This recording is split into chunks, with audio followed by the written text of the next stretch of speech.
ज्ञानेश्वरी पाठशाला। अब हम पढ़ रहे हैं मल्टीपल चॉइस क्वेश्चंस। देखें, हमने इतनी सारी थ्योरी पढ़ी है डिटेल्ड में, तो चाहते हैं कि एमसीक्यूज करके थोड़ा सा और हम अपने आप को शार्प कर लें। तो चैप्टर फर्स्ट है इंट्रोडक्शन टू अकाउंटिंग का। तो मल्टीपल चॉइस क्वेश्चंस हैं हमारे पास।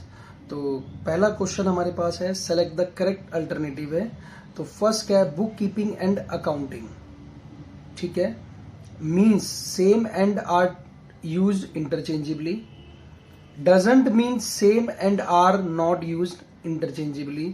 नेक्स्ट है means both A and B and none of the above. लेकिन आपको याद होगा कि हमने पढ़ा था कि वो इंटरचेंजेबली यूज होते हैं, लेकिन वो नहीं होते हैं। Doesn't mean same and are not use interchangeably. ठीक है, तो इसका जो पहला आंसर है हमारे पास क्या है, वो बी है। ठीक है, which of the following is not अ सब फील्ड ऑफ अकाउंटिंग। क्या है, सब फील्ड कह रहा है अकाउंटिंग की। तो आपको याद होगा पहला ऑप्शन हमारे पास book keeping, management accounting, financial accounting और कॉस्ट अकाउंटिंग। उसने कहा है नॉट, नॉट यानी नहीं। तो तीन तो हमें पता है, कॉस्ट अकाउंटिंग, मैनेजमेंट अकाउंटिंग और फाइनेंशियल अकाउंटिंग। तो इसका मतलब जो नहीं है वो क्या है, बुक कीपिंग है, क्योंकि ये तो फाइनेंशियल अकाउंटिंग का ही तो पार्ट है। करेक्ट बेटा। नेक्स्ट देखो, which of the following is not recorded in the books of account. क्या होगा जो रिकॉर्ड नहीं होगा बुक्स ऑफ अकाउंट में। सेल ऑफ गुड्स बिल्कुल आएगा भाई, माल बेचा। पेमेंट ऑफ सैलरी, सैलरी की पेमेंट दे दी। परचेज ऑफ गुड्स, माल खरीदा। ठीक है, क्वालिटी ऑफ स्टाफ आपको याद होगा, quality of staff, quality of manager, किसी की यहां पर क्वालिटी को नहीं बताया था फाइनेंशियल अकाउंट में। तो हमारे पास जो इसका आंसर है वो कौन सा है, सी। चलिए जी, फोर्थ क्वेश्चन है हमारे पास, book keeping is concern with. Book keeping के अंदर क्या आता है, आपको याद होगा recording financial data relating to business transaction. देखो जी, पहला ही ऑप्शन हमारा ठीक है। क्या करते हैं हम, रिकॉर्ड करते हैं financial data relating to business transaction. Business transaction से रिलेटेड जो भी है उसको हम क्या करते हैं, रिकॉर्ड करते हैं। तो इसका पहला ही हमारे पास ठीक मिल गया, बोलो हाँ। यस। चले नेक्स्ट पॉइंट हमारे पास फिफ्थ क्या है, when which is the last step of accounting as process of information, recording the transaction, preparation of financial statement, communication of information, analyze and interpretation of information। आपको याद होगा कि हमारा सबसे लास्ट का कार्य क्या है, कम्युनिकेशन ऑफ इंफॉर्मेशन। क्या करना, जो भी हमने बनाया है इंफॉर्मेशन क्या निकालनी, कम्युनिकेट करना, सबसे लास्ट फाइनल यूजर्स के लिए। करेक्ट। नेक्स्ट क्या बेटे हमारे पास, basic function of financial accounting. हाँ जी, basic function of financial accounting is to record all business transactions, interpret financial data, assist the management, और क्या है, नन ऑफ दी अबोव। तो हमारे पास क्या है, basic function of financial accounting. Basic function क्या है फाइनेंशियल अकाउंटिंग का, बताओ भाई। रिकॉर्ड ऑल बिजनेस ट्रांजेक्शन है, इंटरप्रिटेशन ऑफ फाइनेंशियल डाटा और असिस्ट द मैनेजमेंट। तो बेसिक हमारा क्या है, रिकॉर्ड ऑल बिजनेस ट्रांजेक्शन।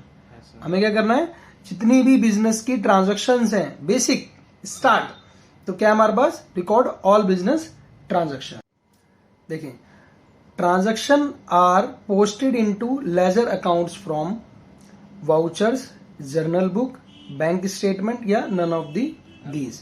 तो देखो, जो लेजर है वो कहां से बनेंगी, सिंपल है, कहां से बेटा, जर्नल बुक से, जो भी हमने जर्नल बुक बनाई है, यानी जर्नल एंट्रीज जो बनाई है। करेक्ट। नेक्स्ट क्या है, which of the following is not a business transaction. क्या है, बिजनेस की ट्रांजेक्शन नहीं है।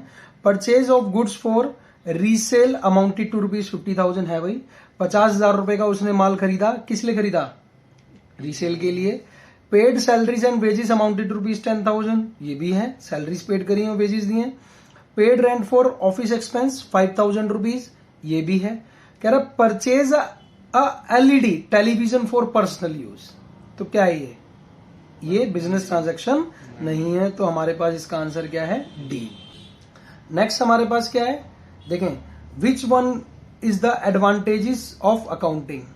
ठीक है, क्या है advantages, replacement of memory, shows the present value of the business, accounting doesn't record price level changes, accounting is not fully exact। तो हमारे पास क्या है, देखिए इसकी एडवांटेजेस क्या, हमारे पास उद्देश्य क्या रहे कि लाभ क्या रहे। तो हमारे पास क्या रहेगा, रिप्लेसमेंट ऑफ मेमोरी, हम बैक जा करके उनको चेकआउट कर सकते हैं। तो इसका आंसर क्या आएगा बेटे? A, correct. Which is the important objective of accounting? Objective पूछ रहा है अकाउंटिंग का, to keep systematic records for financial transaction, to ascertain net profit और loss of business, to ascertain financial position of the business, और कह रहा है all the above. देखो सारी चीजें आ गई। सिस्टमैटिक रिकॉर्ड भी करते हैं हम लोग, फिर कह रहा है प्रॉफिट और लॉस भी पता करना है बिजनेस का, फिर फाइनेंशियल पोजीशन भी। तो इसका मतलब इसका आंसर क्या है? D, correct. Which of the following is not an internal users of financial statement? Internal users देखें, बोर्ड ऑफ डायरेक्टर होंगे वो भी इंटरनल है, मैनेजर होगा वो भी, और क्या है? एम्प्लॉइज। एम्प्लॉइज क्या है? एक्सटर्नल है, पढ़ाया था मैंने, ठीक है। तो एम्प्लॉइज क्या है? एक्सटर्नल यूजर है, ठीक है। नेक्स्ट की तरफ हम आगे बढ़ रहे हैं। Which of the following is limitation of accounting? Which of the following is a limitation of accounting? Assistance to management, replaces memory, unrealistic information. क्या आएगा बेटा? Unrealistic information. डाउट है कोई? Cost of goods manufactured is determined, मतलब cost of goods मतलब किसी वस्तु की लागत को कहां पढ़ेंगे? फाइनेंशियल अकाउंट्स में, मैनेजमेंट अकाउंट में, या कॉस्ट में? कॉस्ट अकाउंटिंग में भाई, जहां लागत अकाउंटिंग पढ़ रहे हैं हम, तो कहां आएगा इसका? Cost accounting, correct. Next point, qualitative characteristics of the accounting includes reliability and relevance, understandability and comparability, true and fair reliability, understanding and comparability. इसका आंसर आएगा सी, ट्रू एंड फेयर, विश्वसनीय होना चाहिए, समझने योग्य होना चाहिए, और उसका हम क्या कर सकते हैं? कंपेयर कर सकते हैं, ठीक है। ये इसकी क्वालिटेटिव कैरेक्टरिस्टिक्स हैं। Which of the following is not a qualitative characteristics of the accounts information? ठीक है, रिलायबिलिटी भी आ गया, अंडरस्टैंडेबिलिटी आ गया, कंपैरेटिबिलिटी आ गया, तो क्या आएगा? मटेरियलिटी। ये नहीं आएगा, क्योंकि देखें अभी ऊपर भी तो पढ़ा है हमने, ये आया था, नहीं आया, तो ये आएगा डी, नॉट है, ये क्वालिटेटिव नहीं है। Use of common units of measurement and common format of reporting promotes, तो कंपैरेटिबिलिटी, अंडरस्टैंडेबिलिटी, और क्या है बेटा हमारे पास?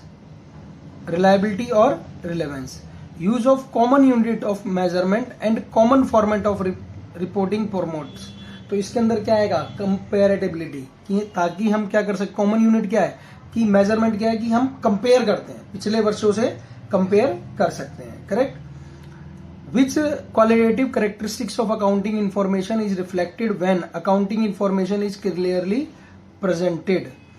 तो देखें, क्वेश्चन समझो पहले। Which qualitative characteristics of accounting information is reflected when accounting information is clearly presented?